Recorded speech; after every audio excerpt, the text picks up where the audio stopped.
Hello, and welcome to another episode of my Type 35 build.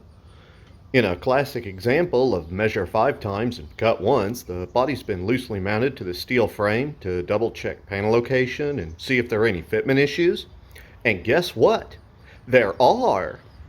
As it sets right now, the forward section of the body, the scuttle, hood, and rockers, have been slid back on the frame a few inches from where I'd originally planned. All the fiberglass-bodied Type 35 replicas suffer from a bit of a bulbous appearance. The bodies are too fat in the rear and too narrow in the nose, not unlike a third-grade substitute teacher. In this case, however, by moving the forward section of the body back, I was able to trim a few inches out of its waistline. When all is said and done, it should serve to make the car appear smaller overall.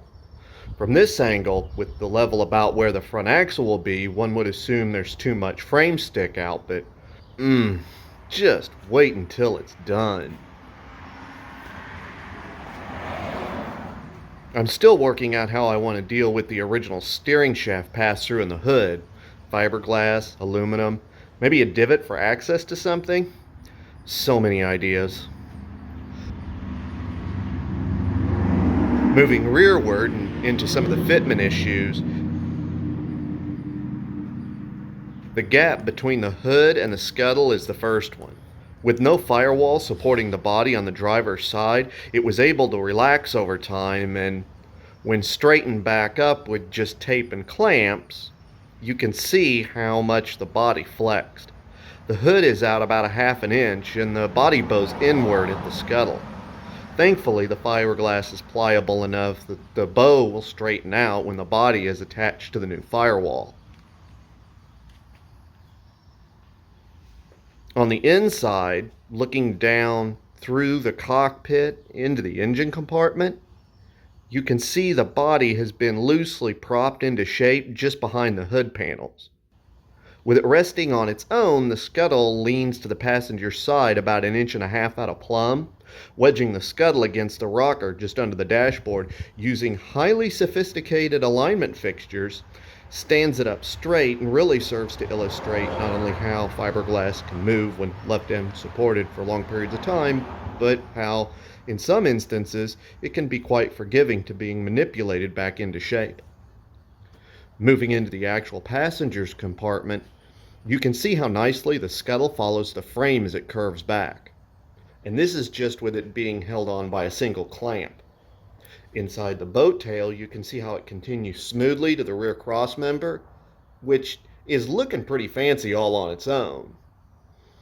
But as we move to the opposite side of the body, the driver's side of the boat tail doesn't follow the frame near as closely. It requires a bit of effort to mate the two together, as the gap between them is about equal to how far the scuttle leans, just on the opposite side. Down by the rocker, the tail really flexes out. But I think when the axle cutouts are made in the body, I'll be able to join the tail and the scuttle together quite nicely. Over on the passenger side of the car, we can look down into the driver's compartment. Since the seat will be level with the frame, you get a sense of just how deep into the body the seating position will be. This is supposed to be a sports type race car, and you should sit down in it, just like a glove. And we're moving, and more panel gaps. This time it's the passenger's hood side not following the curve of the scuttle. Other than that, not much to see here.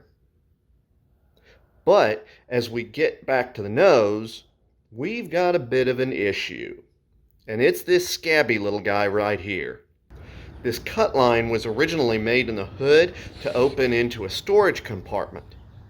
But I cut the hood sections out completely so they'd open along their entire length, as they should.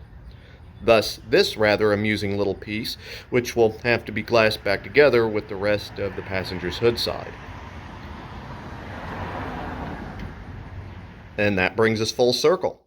A few fitment issues to contend with, but When you look down the nose of this thing, you can see how pulling the body in at the rear really slimmed down the profile and makes the silhouette much less kit car and much more race car.